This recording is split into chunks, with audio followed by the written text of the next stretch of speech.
Okay. For the past almost 30 years, Turcon has served major capital projects on 5 continents. We've done about 25 of Chevron's projects, and that they have been our largest client. The most recent one was Gorgon, which was off Western Australia, and came in at $62 billion total installed cost, and I think the largest project in the world. I won't talk about how the financials turned out on that, because Turcon did not have a great impact on it. But lots of projects for Chevron, and then we've had quite a few projects with Bechtel. They've been a contractor that we have had a long relationship with, and then you can see some of the other examples of projects on our map. Okay. So today we're going to talk about conflict, and conflict is a topic that a lot of people are not particularly comfortable with, and so I'm quite used to that. What we need to do is to help people understand that there are constructive ways to deal even with very, very difficult people, and there are some principles that the whole course is built around. And the main thing is that we need to look at these 3 areas in order to get a perspective on conflict and to begin to build the awareness and the skills. So it begins with self-awareness and understanding more about what our vulnerabilities are individually, and then self-awareness in terms of what skills we need to add in order to be more comfortable with conflict. And certainly the phrase in the center of the graphic is the important message here. Win-lose conflict approach is not one that pays off. And you'll hear a lot about that as we go through the slides. So the idea is, how can we create solutions that begin to make it us against the problem rather than blaming? And in order to do that, we have to have some knowledge. We need to understand the roots of conflict, and we need to know the common workplace triggers, and that's one of the things we'll talk about today. Another important element of being good at handling difficult conflicts and difficult people is to know that helping them maintain their self-esteem, and you maintain your self-esteem also, is a key to effective conflict resolution. And again, we have some specific tools that will help you with that. And then we need to mention the impact of culture. I'm sure many of you have worked cross-culturally on project teams for a long time, and you understand exactly the fact that one has to be more sensitive and less sure of the right answer when we're working across culture with other people. The behaviors and skills are listed here, and again, we're going to be doing diagnosing of what those roots are. Managing emotions will be definitely something that we'll shed a little more light on. How do you do that? How do you stay in control and not lose it in terms of conflict resolution or dealing with it? Communicating non-defensively, very difficult to do sometimes, but we need to understand the dynamics of why we get defensive, and then we can put on the brakes and make a choice. And finally, then, the importance of maintaining trust. It can't be overemphasized. So let's look at another slide here. Resolving conflict and managing differences is essential for success as a professional, no matter what profession you're in.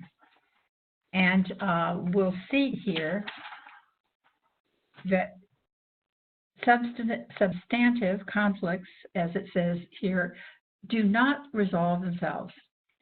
Rarely they do.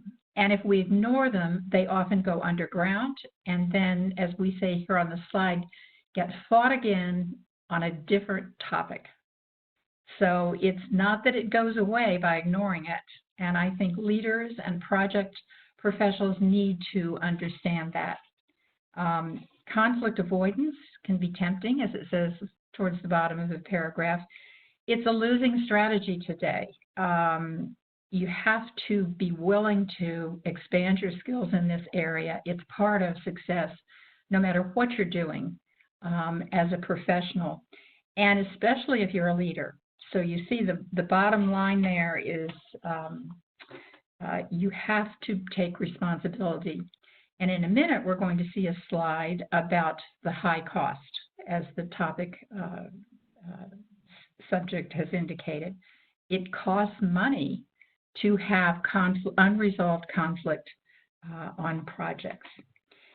That can be challenging because, especially for technical professionals, because it's a different set of skills. So if you're an engineer or you're a computer programmer writing code, there are some fixed rules for how to do those jobs.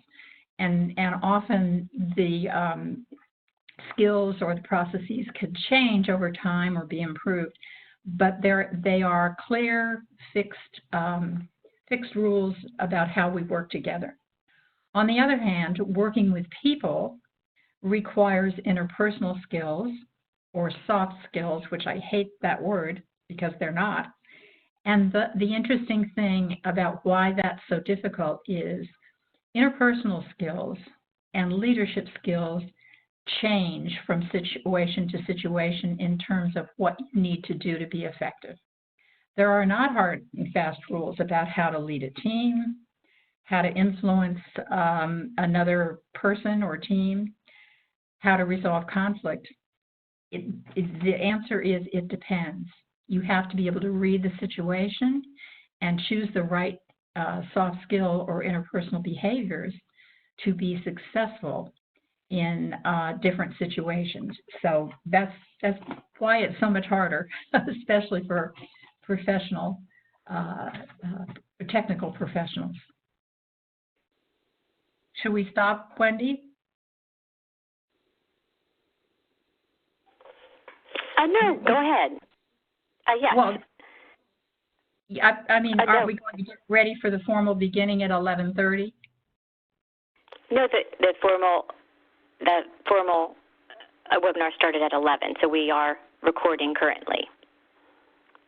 Oh, I wasn't told that. All right. You'll have to cut this out, and I'll go ahead. That was not my understanding. That's really disappointing all the way around. I was told that we would have a little dress rehearsal at 10:30, and then we would record at 11:30. Yeah, we start recording at 11, so it's 10:30 to 11. All right. So shall I continue now?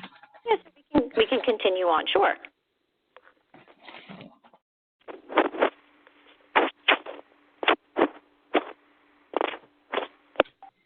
So as we look at the slide of cost of unresolved project conflicts, we can see that it sort of goes into 3 different orders of impact.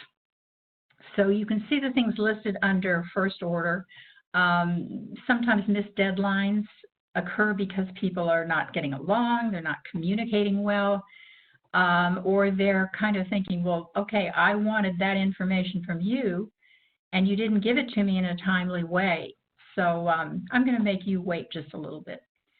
So they don't often have high impact when we're at first order impacts, but they can be annoying and are of concern. If you look at second order impacts, we begin to see that serious things happen.